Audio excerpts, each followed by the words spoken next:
What's up everybody, Landon with LMR.com. In this installment of LMR Basics, I'm going to be bleeding the brakes on this 1992 Fox Coupe.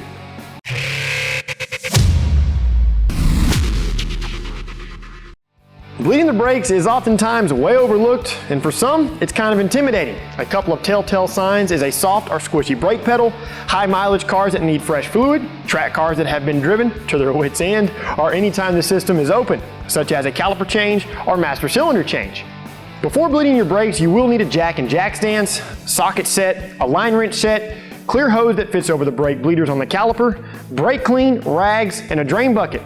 I'll be going about bleeding the brakes the old-fashioned way with the help from a buddy. The alternative is to purchase a dedicated brake bleeding tool from your local auto parts store. To begin, jack up the car and support it via jack stands. Open the master cylinder cap and top off the reservoir with appropriate brake fluid. Fill until the fluid reaches the max line on the reservoir. Close the cap and remove the wheels. Grab the bucket or bottle and the 1/4 inch inner diameter clear hose. Position the hose over the bleeder, starting on the passenger rear caliper. Have someone inside of the car pump the brakes 2 or 3 times and hold. Open the bleeder and then close it.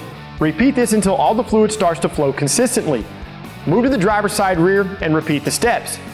Then to the passenger front and finally to the driver's side front caliper. While doing this, make sure the master cylinder reservoir stays topped off and does not run empty. If you are just removing air from the system, 1 full trip around the car should do the trick.